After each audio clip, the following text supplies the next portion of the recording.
Alright, continuing on with the degree plan. If you have your degree plan sheet in front of you, one thing that kind of jumps out at people is that, you're applying for the fall semester class. But if you look at the degree plan, it says that the classes start in the summer. And that sometimes confuses people. But if you look at the classes that are listed for the summer, those are general education classes, and only gen ed classes. So it's been our experience that really the people that tend to be accepted for our program tend to have a bunch, maybe all of the general education classes already completed by the time they start radiation therapy.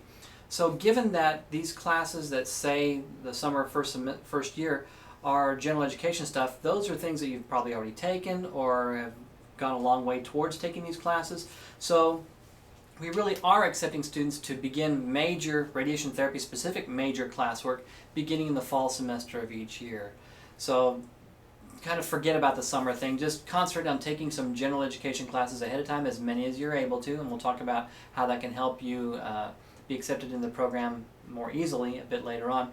But for now, just kind of really think we're really starting at the beginning of the fall semester of the first year. That's when the classes start. That being the case, since we officially start our program in the summer, that means that our program being officially 24 months long, we finish in the end of the spring semester of the second year. So you don't go 2 summers. Our program is really only 1 summer of actual radiation therapy classwork, and you graduate after the second spring of specifically radiation therapy classwork. So that's always worth mentioning. The first keyword for this section is the word budget.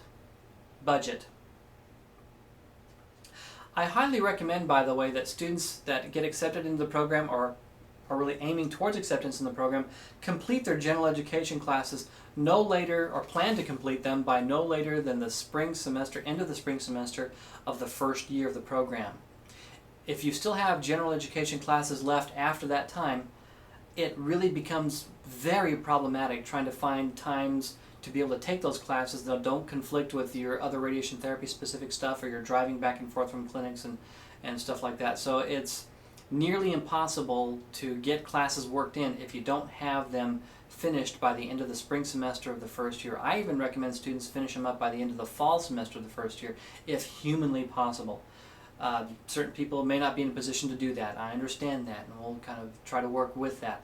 But the longer you wait, the more difficult it is to get classes at times that you want them to be able to fit into the program. If people are accepted in the program, a question that comes up once in a while is somebody asks, well, can I maybe stretch this program out and make it last 3 years instead of 2 so I don't have to go as fast of a pace during the program? The short answer is probably no. And the reason for that is really quite simple. We accept as many students as we're allowed to accept each year into the program. 10 is what we're currently accepting. And that's based on limitations of where we're able to send people and have experiences for them with the machines and whatnot. So if we accept a full complement of students each year, and you decide you want to protract the curriculum for a year, graduate in 3rd year, well, that 3rd year that you're in the program, essentially that means that I can only take 9 students in that year instead of 10. Otherwise, I'll be having too many students in the clinic, and that's a real problem for us. We don't do that. It's really not fair to whoever might have been that 10th person coming in that next year. So really, the only time that we've been able to accommodate something like that is there's some true medical emergency that arises. I had a student a number of years ago, more than 10 years ago, that had a series of intestinal surgeries, and that knocked him out for really the better part of a year. So we saved a spot for him, and he came back after a year and just kind of jumped right back in place. But that's kind of an extraordinary circumstance, and I would not expect something like that to be applicable unless there's some real dramatic medical concern involved. So basically, if you're accepted in the program, you're going to be a full-time student in radiation therapy. And you need to just kind of get on that horse and ride it for a couple of years and ride it hard and get the program done in that 2 years time frame. Something else worth mentioning is that it looks like the first few semesters of this program are really jam-packed with classes, but if you stop and think, a fair amount of those classes are general education classes, and you've probably taken a fair number of those already, and maybe even all of them. so you don't have to worry about those. So maybe it's not quite as bad in the first year. Then people start to look down in the last few semesters of the program. They kind of go, oh, there's not very many classes, and it's not even very many semester credit hours. Hey, this will be easy. Looks are deceiving in this case. Yeah, you don't have a whole lot of classes, but if you stop and think about it, just the practicum classes in these last few semesters are 3 full days a week.